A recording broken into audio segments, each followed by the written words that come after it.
Mafia 2 is it's a third-person action-adventure game set in a fictional city in the east coast of America during the 40s and 50s. It charts this guy, Vito Scaletta's, sort of rise into a life of organised crime along with his buddy Joe.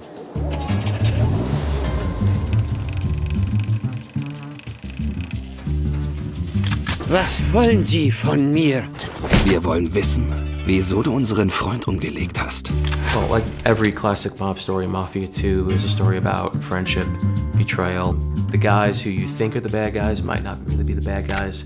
Your best friend might be the bad guy. The thing that's really important to us is this sort of cinematic storytelling that the guys here at 2K Czech can sort of achieve. Something we're really proud of, something we've invested so much time and effort into making sure it's perfect.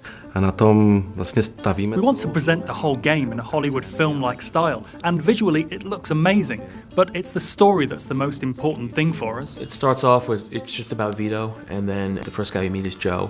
He's Vito's best friend, and then you'll meet Vito's mother and sister right away. Vito, mein Junge ist zurück. Vito's a nice guy, he has strong morals, he doesn't kill people because he wants to, he kills because he has to. He just wants to get a bit of money, a bit of respect and a bit of power. Vito doesn't aspire to be the Don. Hier sind 300 für dich. 100 gehen an mich als Provision. Das nächste Mal kassierst du allein. Klasse, danke Joe. When I first got the first version of the script, one thing that really stuck out was that it was a buddy story. It wasn't just one guy on his own doing what he wants. Wie gesagt, ich kenne da jemanden. Morgen kriegst du den ganzen amtlichen Papierkram. Joe's sort of a shoot first, sort of ask questions later sort of guy, you know. Joe is the guy who comes up with the schemes and or tries to come up with the schemes, and Vito kind of makes sure that they both don't get arrested or killed. Joe just makes some pretty dumb decisions through the story, you know, and Vito is just left to sort of like deal with that and sort of get Joe, his best buddy, out of these scrapes. Keine Panik, ich habe alles unter Kontrolle. Ich habe Arbeitsklamotten von der Telefongesellschaft aufgetrieben. Wir geben uns als Monteure aus. Wenn's so einfach wäre. Vztah mezi Vitem a Our goal was to build the relationship in such a way that it's clear to us, or to the player, that Joe is his best friend. Something like family, if not even more. Wir finden einen Job für dich, mit dem du ordentlich Geld verdienst, ohne dich krumm zu arbeiten. Klingt vielversprechend. Besides Joe Barbaro, there's a lot of other characters that Vito meets and interacts with and becomes friends with throughout the story. The first real mob guy you meet is a guy named Henry Tomasino, who gives you kind of your first big break.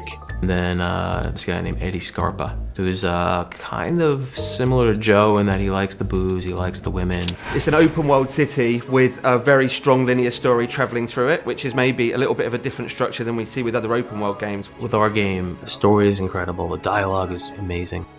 Dir fehlt der Durchblick, sonst wäre dir klar, dass du im Bau wesentlich besser aufgehoben warst. Aber das ist jetzt sowieso egal. What we wanted to chart was this guy's rise through the ranks of the Mafia. The Mafia is pulling the strings. If you're ordered to do something, you have to do it, even if you don't agree. Otherwise, you won't survive, or you might lose a friend, or even your family. Tu uns einen Gefallen. Und wenn ich's nicht tue? Dann stirbst du. The life of a mobster isn't what it's all made out to be, you know. It's not all really glamorous, you know. It has some really bad things that happen to it, and we really explore that during the story. I think it's really interesting. People are going to really enjoy it. Wie heißt du nochmal? Vito. Ich brauche jemanden, der ihre Zahlungsmoral hebt. 10 Mäuse pro Mann. Und wenn einer Ärger macht? Tja, dann musst du sie zu ihrem Glück zwingen.